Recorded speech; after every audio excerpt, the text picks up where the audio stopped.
بسم اللہ الرحمن الرحیم، صفحہ نمبر 27 کا آخری حصہ ہے، بلکہ آخری لائن. اس کے اندر یہ بتایا گیا ہے، خیار عیب کا بیان چل رہا تھا نا. ومن باع عبدا فباعه المشتری ثم رد عليه بعيب فإن قبل بقضاء القاضي بإقرار أو بينة أو بإباء يمين له أن يرده على بائعه. مسئلہ یہ ہے کہ اگر کسی آدمی نے غلام کو بیچا، خریدار نے اس غلام کو لے جا کر دوسرے کے پاس بیچ دیا، پھر وہ اس پر عیب کی وجہ سے لوٹایا گیا، تو تین لوگ ہو گئے. پہلے آدمی نے دوسرے آدمی کو بیچا، دوسرے نے تیسرے کو بیچا، اس تیسرے نے عیب کی وجہ سے لوٹا دیا، اس کو اپنے بائیں کو لوٹائیں گا نا انہیں. فَإِن قَبِلَ بِقَضَاءِ الْقَاضِي، اب یہ لوٹانے کی تین صورتیں ہو سکتی ہیں. اگر اس نے قبول کیا ہے لوٹانا قضائے قاضی سے. قضائے قاضی کا مطلب کیا ہوا؟ انہیں آ کے بولا کہ بھائی آپ کے غلام کے اندر عیب ہے، تو انہیں بولا کہ میں نے مانتا اس عیب کو، تو پھر انہیں عدالت کو گیا. کہاں گیا؟ عدالت کو گیا. عدالت کو جا کے قاضی کے پاس جانے کے بعد دعویٰ وغیرہ پیش کرا. اس کے بعد قاضی نے فیصلہ کیا کہ نہیں واقعتاً عیب تھا، آپ واپس لے لو. تو فإن قبل بقضاء القاضی، یہ مطلب ہے. بإقرار، قضاء قاضی کی تین شکلیں ہو سکتی ہیں. قضاء قاضی، عدالت میں جب معاملہ چلے گیا تو قاضی صاحب جو ہے دعویٰ پوچھیں گے. دعوے کے ساتھ بولیں گے کہ میں ایک چیز خریدا تھا، غلام خریدا، تو اس کے اندر عیب آ گیا. تو پھر انہوں کیا کریں گے؟ مدعا علیہ کو بلائیں گے. مدعا علیہ کا مطلب یہ کہ جو بائع ثانی ہے، جو بائع ثانی ہے، مشتری کے حساب سے دیکھا گیا تو مشتری اول ہے انہیں، تو اس کو بلا کے پوچھیں گے. انہیں جو ہے تھوڑی دیر کے لیے اقرار کر لیا، ہاں بھائی میرے سے غلطی ہو گئی، اس کے اندر عیب تھا، تو بھی اقرار، اقرار کی وجہ سے واپس ہو گیا، ایک شکل. دوسری یہ کہ بینۃ، بینہ کی شکل، اگر انہیں اقرار نہیں کرا تو جو ہے مشتری ثانی کو قاضی صاحب کیا بولیں گے؟ آپ دلیل دے دو کہ یہ عیب اس کے پاس موجود تھا، یہ عیب پاس موجود تھا. تو انہیں گواہان پیش کر دیا. وہ گواہان جو ہے بولے کہ ہاں وہ انہوں بیچتے خود پہلے سے تھا وہ عیب، ہم جانتے ہیں.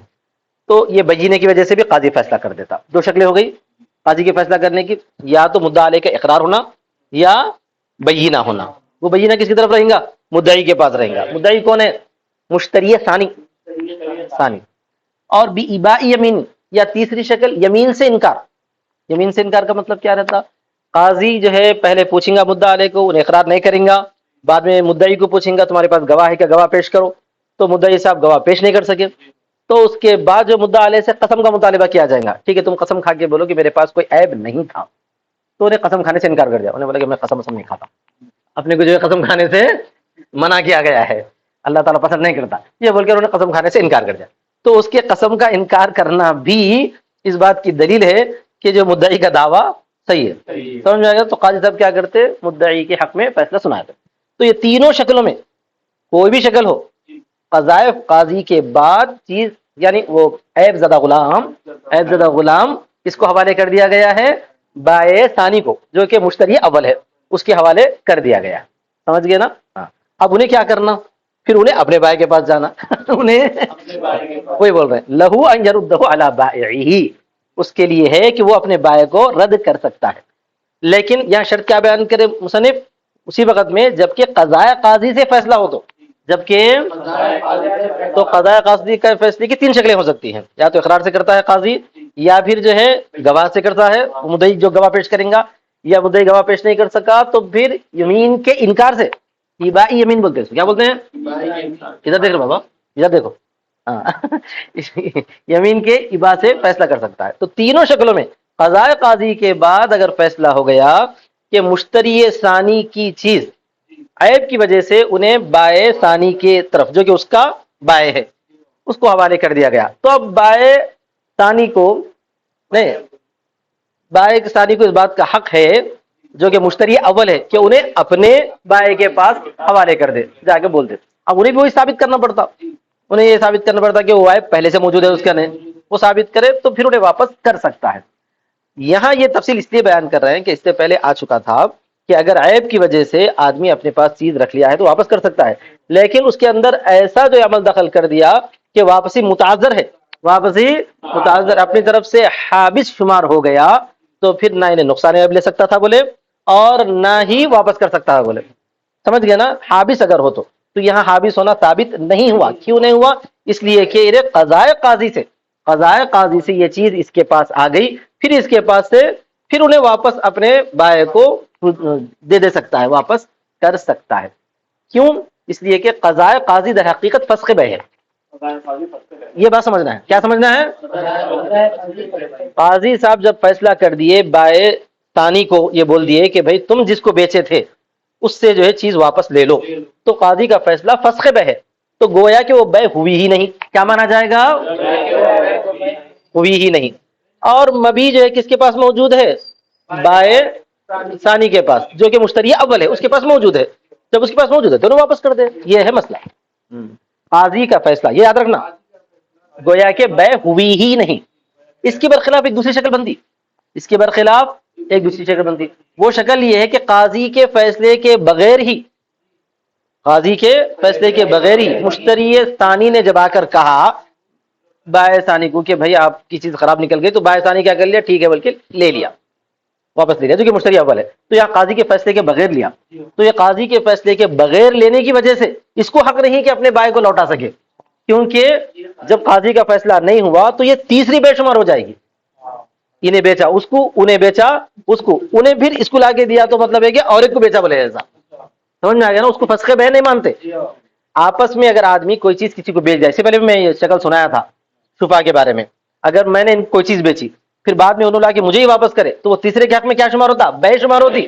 اگر وہ قاضی کے فیصلے کی وجہ سے لا کر دیے تو فسخ بے شمار ہوتی ہے. آیا سمجھ میں؟ ہاں، یہاں پر جو ہے حابس ہو گیا انہیں، کیونکہ انہیں دوسرے کو بیچ دیا، دوسرا تیسرے کو بیچ دیا، تو انہیں کسی اور کو بیچ دیا بولے ایسا. اس واسطے جو ہے پہلے جو بے تھی مبی وہ الگ ہو گئی، کیونکہ ملکیت بدلتے ہی چیز بدلنا شمار ہو جاتی ہے. تو یہ فسخ بے نہیں ہے. اس واسطے تفصیل بیان کریں. چلیے پہلے اس کی تو دلیل دیکھیں گے اپن. لہو ان یردہ علی بائعہ، اس کے لیے ہے کہ، اس کے لیے مطلب مشتری اول کے لیے ہے کہ جو قضاء قاضی کے بعد چیز اس کے پاس آ گئی کہ وہ اس کو لوٹا دے اپنے بائے پر. سمجھ گیا نا؟ لأنہ فسخ من الاصل. کوئی دیکھے اس لیے کہ اصل سے فسخ شمار ہوگی، کیونکہ قاضی فیصلہ کرنے کے بعد بے کو کیا مانا جاتا ہے؟ فسخ مانا جاتا ہے. تو گویا کہ دوسری بے ہوئی ہی نہیں. فجعل البیع کأن لم یکن. یہی دیکھو، گویا کہ بے گویا کہ نہیں ہوئی. عملاً تو ہوئی ہے لیکن گویا کہ نہیں ہوئی مانا جاتا ہے، ہوئی ہی نہیں. کیوں؟ قاضی کا فیصلہ بے نہ ہونے کی طرف دلالت کرتا ہے. غایت الامری، زیادہ زیادہ امر یہ ہے کہ غایت الامر مطلب یہ معاملے کا زیادہ زیادہ یہ ہے کہ انہ انکر قیام البیع، کہ اس نے انکار کیا ہے. قیام البیع نہیں، قیام العیبی ہے، وہ غیبی عیبی ہونا چاہیے. عیبی ہے وہ. اس سے پہلے کہاں کی نقطہ نہیں تھا نا، وہ یہاں گیا شاید. یہ عیبی بنانا ہے اس کو. ہاں، استخلافہ میں وہاں پہ چلے گیا تھا. اس لیے کہ اس نے جو ہے عیب کے قیام کا انکار کیا تھا. زیادہ زیادہ یہ بول سکتے ہیں کہ اس نے عیب کے قیام کا انکار کیا تھا. انہیں قاضی تک پہنچا کیا ہے بھائی؟ عیب کے قائم ہونے کا انکار کر دیا نا. تو ایک سوال آ سکتا تھا، جب انہیں عیب کے قائم ہونے کا انکار کر دیا تو پھر وہ اپنے بائے کو کیسا لوٹا سکتا؟ پھر انہیں جو ہے پہلے بول دیا کہ بھائی یہ کیا ہے، عیب ویب کچھ نہیں ہے. تو یہ قاضی کے پاس معاملہ گیا نا. بائع ثانی جو ہے عیب کا انکار کر دیا. وہ انکار کرنا ہی اس بات کی دلیل ہے کہ جو ہے اب اس کے پاس جو ہے کیا کہتے ہیں، انہیں قاضی کے پاس معاملے کو لے کے گیا. جب وہ انکار کر چکا ہے، جب وہ عیب کا، تو اپنے پہلے بائے کے پاس کیسا لوٹا سکتا؟ سوال آتا نہیں آتا؟ انہیں عیب کا انکار کر دیا، عیب رہے تو جو پہلے لوٹا سکتا تھا. عیب کا انکار کر دیا تو اپنے بائے کے پاس لوٹانے کا اس کو اختیار نہیں ہونا چاہیے. یہ ایک سوال آ سکتا تھا. اس سوال کا جواب یہ دے رہے ہیں کہ اس کا جو انکار تھا، لیکن وہ انکار جو ہے عدالت میں جھٹلا دیا گیا. کیا بنیں گے آپ؟ اگر اقرار کی صورت میں رہے تو کوئی مسئلہ نہیں ہے. قاضی کے پاس جانے کے بعد بھی انکار کر دیا، نہیں بھائی کوئی عیب نہیں تھا، عیب نہیں تھا، لیکن گواہی پیش ہو گئی. اس گواہی پیش کرنے کی وجہ سے اس کا جو پہلے سے انکار تھا عیب کا، وہ انکار جھٹلا دیا گیا. جب جھٹلا دیا گیا تو گویا کہ بے فسخ ہو گئی. بے فسخ ہوتے ہی اس کا جو انکار تھا، اس انکار کی بھی اہمیت ختم ہو گئی. اس کے انکار کی بھی اہمیت ختم ہو گئی، وہ عیب زدہ چیز ہی مانی گئی. اب غلام کی مثال دی نا، اب وہ غلام عیب زدہ چیز ہے، لہذا اس غلام کو انہیں اپنے واپس بائع کو، جو کہ بائع اول ہے، اس کو لوٹا سکتا ہے. تو غایت الامری، معاملے کی غایت یہ ہے کہ یعنی زیادہ سے زیادہ یہ بات ہے کہ غایت الامری بولے تو کہ اس نے عیب کے قیام کا انکار کیا ہے، لیکنہ صار مکذبا، لیکن وہ جھٹلانے والا ہو گیا ہے شرعن قضا کی وجہ سے، شرعن قضا کی وجہ سے۔ جب قضا سے جھٹلا دیا گیا تو انہیں عمل واقعتاً جو ہے غلط ہو گیا، واقعتاً غلط ہو گیا، اس کا جو انکار تھا اس کی کوئی اہمیت نہیں رہی، وہ اس کے حق میں فائدہ ہوا نا، پھر انہیں اپنے بائے کو واپس لوٹا سکتا ہے۔ معنی القضاء بالاقرار، اب اس چیزوں کی تفصیل انہوں بیان کر رہے ہیں۔ اقرار سے قضا کا معنی یہ ہے کہ اقرار سے، میں بولا نا اوپر تین شکلیں ہو سکتی ہیں ملک کے، جب عدالت میں معاملہ گیا تو قاضی صاحب پوچھیں گے تو وہاں پر کیا کرے گا، انہیں اقرار کرے گا، یہ پہلی شکل ہے۔ انہ انکر الاقرار، کہ بے شک اس نے انکار کا اقرار کیا تھا، کہ بے شک اس نے اقرار کا انکار کیا تھا، فاثبت بالبینۃ، تو وہ بینات سے ثابت ہو گیا، وہ بینات سے ثابت ہو گیا۔ کیا مطلب، پہلے تو کیا کرا تھا، اقرار نہیں کرا تھا نا، پہلے نہیں بتا، قاضی کے پاس جانے کے بعد جب قاضی نے دباؤ پیش کیا تو جب بولا تو گویا کہ وہ اقرار کیسا ہوا، قضاء قاضی کی وجہ سے ہوا ہے۔ تو اس نے انکار کیا تھا اقرار کا تو وہ ثابت ہو گیا بینہ سے۔ وہذا بخلاف الوکیل، اور یہ وکیل بالبیع کے برخلاف۔ اچھا یہاں پہ ایک دوسری شکل ہے، دوسری شکل بولتے ہیں وکیل بالبیع کی۔ ایک آدمی نے دوسرے کو بیچا، دوسرے نے تیسرے کو بیچا، تو یہ کتنے بیعیں ہوگی، دو بیعیں ہو گئی نا، یہ مسئلہ الگ ہے۔ تو وہاں پر جو ہے دوسرے والے کو قاضی کے پاس جانے کے بعد انہیں اگر گواہ پیش کر دیا یا جو ہے انہیں اقرار کر لیا قاضی کے پاس جانے کے بعد، پھر انہیں واپس لوٹا دیا، تو پھر انہیں اپنے والے کو بھی واپس لوٹانا پڑتا ہے عیب کی وجہ سے، یہ ایک الگ شکل ہے۔ دوسری ایک شکل یہ ہے کہ وہاں پر جو ہے دوسرا بائع یا دوسرا مشتری نہیں ہے، بلکہ ایک آدمی کسی کو وکیل بنا دیا، مثال کے طور انہوں کیا کر ان کو وکیل بنا دیا کہ آپ کوئی چیز خرید کے لے کے آؤ، تو اصل خریدار تو کون ہے، موکل ہی ہے، لیکن وکیل جو ہے ان کا نمائندہ ہونے کی حیثیت سے جا کے خریدا ان کے پاس سے ایک چیز، اب انہوں نے جو چیز دی اس کے اندر جو ہے انہوں لا کے اپنے بائع کو واپس کر دیے، مطلب اصل خریدار کو واپس کرے، بائع نے، خریدار جو کہ ان کا موکل تھا، موکل کو لا کے کیا کرے ہیں، دے دیے ہیں۔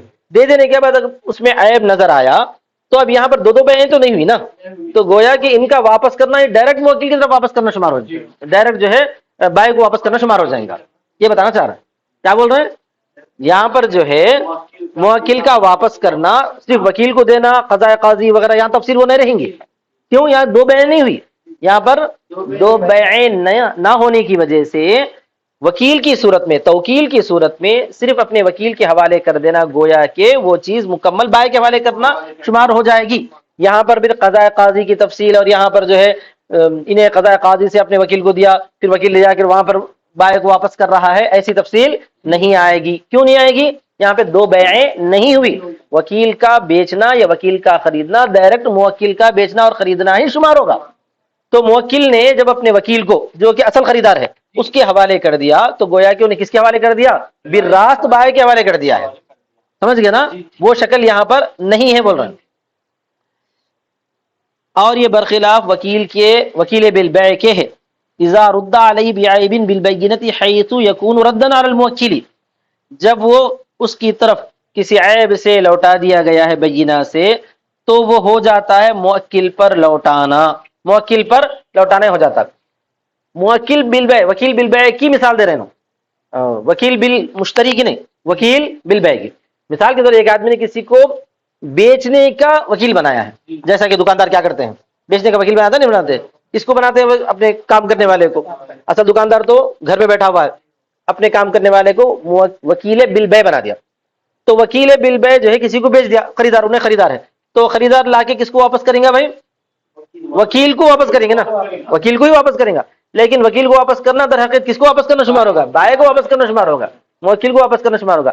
تو یہاں پر ایسا نہیں ہوگا کہ ایک بھائی یہ ہوئی پھر اس کے بعد انہیں اس کو واپس کرنا ہے، وہاں پر بھی جو ہے یہ تمام تفصیلات نہیں آئے گی، ٹھیک ہے۔ اور یہ برخلاف وکیل بالبیع کے ہے، جب وہ چیز اس کی طرف لوٹائی گئی ہے کسی بینہ سے عیب کے ذریعے تو وہ ہو جائے گی موکل پر رد، حیث یکون ردا علی الموکل، بولے تو وہ موکل پر رد ہو جائے گی۔ تو اوپر کی جو تفصیل تھی، ایک آدمی نے دوسرے کو بیچا، دوسرے نے تیسرے کو بیچا، تو انہیں بینہ سے اگر لوٹایا ہے تو پھر انہیں بھی الگ سے لوٹانا، پھر اس کو بھی الگ سے قضاء قاضی کرنا پڑتا ہے، آیا سمجھ میں، اوپر والا جو مسئلہ تھا، اور یہ وکیل کا مسئلہ الگ ہے، یہاں پر اس کو الگ سے قضاء قاضی، پھر الگ سے اپنا وکیل صاحب بھی جو ہے پھر اپنے موکل کو بھی پوری تفصیلات کے ساتھ لوٹا رہے ہیں، ایسی بات نہیں ہے۔ جب خریدار نے لا کر وکیل کو لوٹا دیا تو گویا کہ وہ چیز جو ہے ڈائریکٹ موکل کے پاس آ گئی ہے، حیث یکون ردا علی الموکل، تو اس حیثیت سے کہ وہ موکل پر رد ہوگی، لان البیع ہناک واحد، اس لیے کہ بیع وہاں یعنی وکیل کے معاملے میں ایک تھی، والموجود ہا ہونا بیان، اور یہاں بولے تو کدھر؟ اوپر والے متن کے مسئلے میں، سمجھ میں آ گیا؟ جہاں پر ایک نے دوسرے کو بیچا، دوسرے نے تیسرے کو بیچا، تو والموجود ہا ہونا بیانی، اور موجود یہاں پر دو بیعیں ہیں، فبفسخ الثانی لا ينفسخ الاول، دوسری بے کے فسخ ہونے سے پہلی بے فسخ شمار نہیں ہوگی، کیونکہ دوسرے والا نے فسخ شمار کر دیا، پھر اب پہلے والا بھی پوری کاروائی کرنا، پہلے والا بھی کیا کرنا، پہلے والا جو مشتری ہے انہیں اپنے بائع کے پاس بھی جا کر بولنا وہ چیز میں جب سے تم سے خریدا تھا وہ خراب نکل آئی، انہیں انکار کرتا، پھر انہیں عدالت کو جانا، پھر انہیں عدالت کو جا کے پھر فسخ کرانا، تو یہ تمام تفصیلات آئے گی۔ بس آج کے لیے واخر دعوانا الحمدللہ رب العالمین۔